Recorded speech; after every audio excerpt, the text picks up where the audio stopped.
আজ গিয়েছিলাম আমরা ডিউডাব গার্ডেন অ্যান্ড রেস্টুরেন্টের। জায়গাটা খুবই সুন্দর। আমরা গিয়েছিলাম আমাদের অ্যানিভার্সারি উপলক্ষে। বেটু হওয়ার পর এটাই প্রথম বেটুর কোথাও ঘুরতে যাওয়া। এটি বাঁকুড়াতে।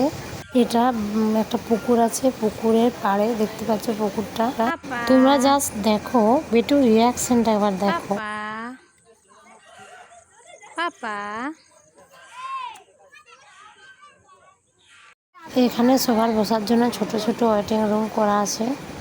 জায়গাটা দেখে আমার বেটা তো খুবই এনজয় করছে। তোমরা তোমাদের বাচ্চা নিয়ে আসতে পারো, খুবই এনজয় করবে তোমাদের বাচ্চা। এখানে বাচ্চাদের জন্য দোলনারও ব্যবস্থা আছে। কেউ যদি বার্থডে সেলিব্রেশন করতে চাও তাও এখানে আসতে পারো, অ্যানিভার্সারি মানাতেও আসতে পারো। এটা খুবই সুন্দর জায়গা। এখানের খাবার দাবারও খুব ভালো। পাপা পাপা পাপা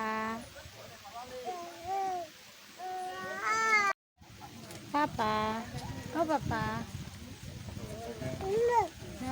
আমার অংশের পাশে থেকেও সবাই অনেক সাপোর্ট করো অংশকে। কি করছো জানি না অন্য কোনো দিন ভিড় হয় কিনা। আজকে প্রচন্ড ভিড়, খাবার খাওয়ার জন্য ওয়েট করতে হচ্ছে। এখানে খাবার খাওয়ার জন্য ছোট ছোট রুম করা আছে দেখতে পাচ্ছ। আজকের মতো ভিডিওটা এখানেই শেষ করছি। আমরা খাওয়া দাওয়া করি। বাই, টাটা, সবাই ভালো থাকবে।